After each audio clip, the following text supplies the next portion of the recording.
ಗೀತಾ, ನಮ್ಮಂತಹ ಉದಯೋನ್ಮುಖ ಪ್ರೇಮಿಗಳಿಗಾಗಿಯೇ ಪೌಡಿಸಿದಂತಿರುವ ಈ ಹಸಿರು ಚೆಲ್ಲುವ ನಿಸರ್ಗದ ನಿಯತ್ತು, ಯಂತ್ರಚಾರಿತ ನಿರಂತರ ಈ ಜಗತ್ತು ತುಂಬಾ ವಿಸ್ಮಯವಲ್ಲವೇ? ಹೌದು ಪ್ರಕಾಶ್, ಅದ್ಭುತ, ಅವರ್ಣೀಯ, ಕವಿಯ ಕಲ್ಪನೆಗೆ ನಿಲುಕದ ಕೌತುಕದ ಕನ್ನಡಿ. ಬಂಗಾರದಂತೆ ಕಂಗೊಳಿಸುವ ಈ ಮುಂಜಾವಿನ ಪ್ರಕೃತಿ ನಿನಗೇನೆನಿಸುತ್ತಿದೆ ಗೀತಾ?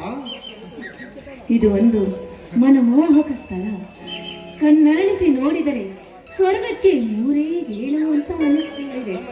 ಪ್ರಕಾಶ್, ಅಂದ ಹಾಗೆ ಇದನ್ನೆಲ್ಲ ನೋಡ್ತಾ ಇದ್ರೆ ಸ್ವರ್ಗಕ್ಕೆ ಬೆಟ್ಟದ ತುತ್ತು ತುದಿಯಲ್ಲಿ ನಿಂತಿದ್ದೀವಿ ಅಂತ ನಿಮ್ಗೆ ಅನಿಸ್ತಾ ಇದೆಯಾ?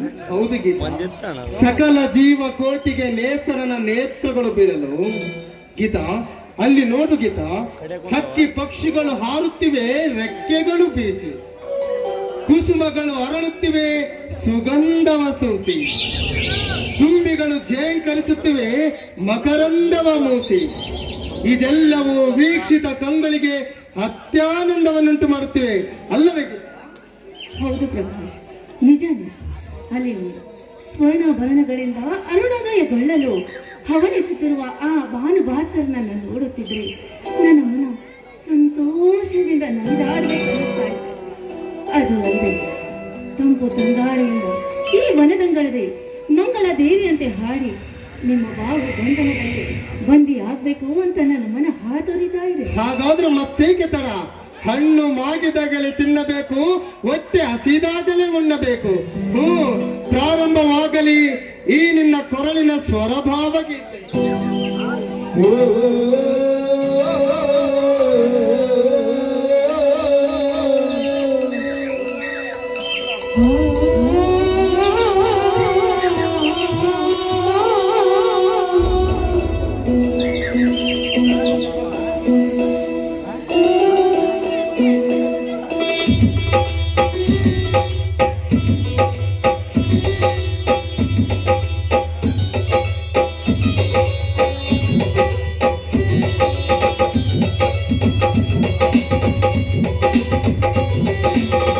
ಒಂದೇ ಒಂದು ದಿನವೂ ಒಂದೇ ಒಂದು ಕ್ಷಣವೂ ದೂರವು ನಂದಲಾರೆ.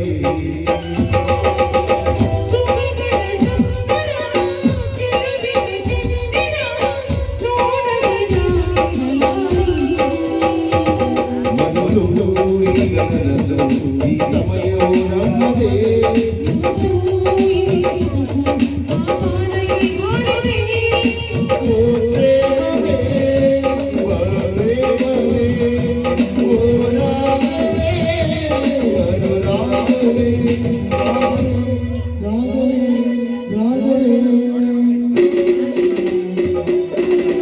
ಒಂದೇ ಒಂದು ದಿನವೂ ಒಂದೇ ಒಂದು ಕ್ಷಣವೂ ದೂರವು ನಂದಲಾರೆ.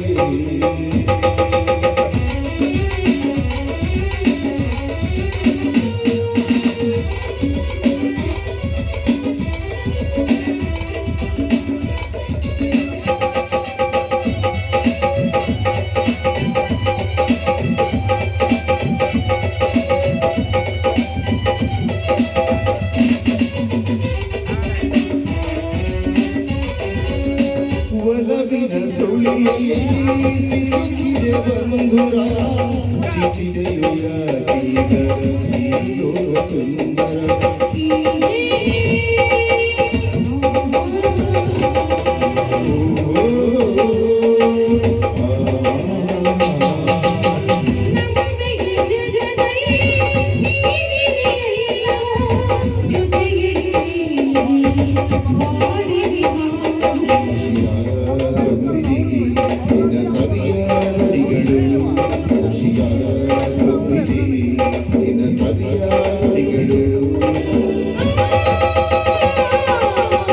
ಒಂದೇ ಒಂದು ದಿನವೂ ಒಂದೇ ಒಂದು ಕ್ಷಣವೂ ದೂರವು ನಂದಲಾರೆ.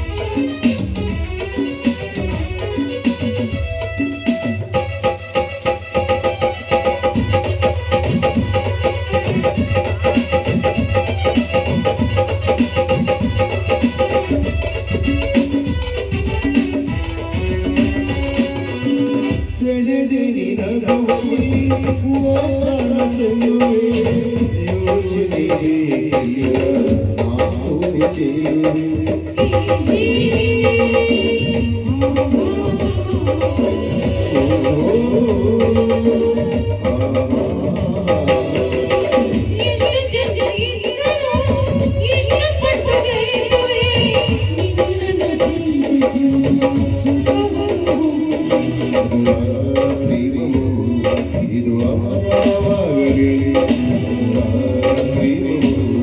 ಇದು ಅಮರವಾಗಲಿ